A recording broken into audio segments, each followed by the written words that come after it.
there, I'm Suzanne Johnson from Gray, Georgia. I'm a working mom, Girl Scout troop leader, and self-published cookbook author, and hope to be your next Food Network star. So today, I'm going to make my take on Southern shrimp and grits.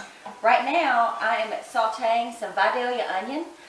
It is actually from Vidalia, Georgia, in the South, but if you don't have Vidalia onions where you are from, you can use a sweet onion.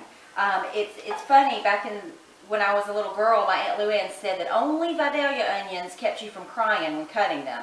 As I've gotten older, I've realized that the fresher the onion, the less likely you are to shed those tears.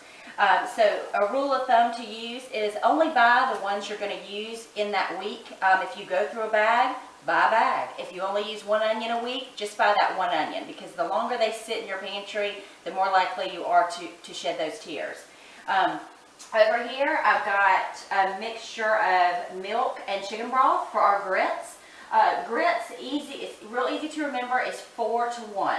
So I've got 1 cup of uncooked grits to 4 cups of liquid. And again, I use whole milk and chicken broth when doing this recipe for shrimp and grits. Okay, now that our liquid is at a full boil, we're going to stir in our uncooked grits. You want to do just a continuous stir to get all those grits incorporated. They are going to start swelling and soaking and absorbing that liquid, and just really going to be delicious. We add our shrimp to our grits to finish our delicious meal. Alright, that is all stirred together. We're going to turn off the heat. And I'm going to add the lid back on, and we are back over here at our shrimp. Okay, this is a pretty quick process because shrimp only takes about 2 minutes to cook. So here we go. We've got our broth thickened with our Vidalia onion. We've got about a clove of garlic minced. I'm going to stir that in, and then we're going to pour in our shrimp. This is about 2 cups of medium shrimp, peeled and deveined. Deveined being the most important word. Make sure anytime you buy fresh shrimp that you devein them. And for this recipe, I pinch off their tail as well. If you're frying shrimp or anything like that, you can leave the tail on, but for this, you need to take the tail off. Just a really funny story before we plate this up, because it's smelling so delicious. Growing up, I grew up on the coast of Georgia, so having fresh shrimp was just a daily thing. My daddy would have shrimpers come with just coolers and coolers full of fresh shrimp that my mama would have to dehead and put in freezer bags and put up for us to have shrimp year round.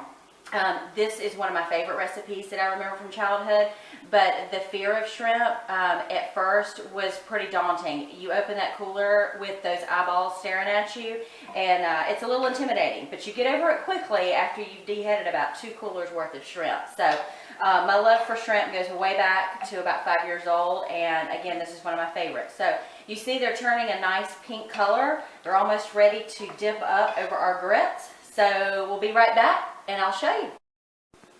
Okay, we have dipped out our grits, put our shrimp on top, and like I said, I've got this Parmesan cheese. We're going to sprinkle to just add that finishing touch, and it is just simple and delicious. I'm going to try a bite, see how it turned out. Oh my God. The creamy grits with the cheese and the sauteed onion with that shrimp and the can of garlic is just absolutely amazing. I hope you enjoy this, and I hope to show you many more recipes as your next Food Network star.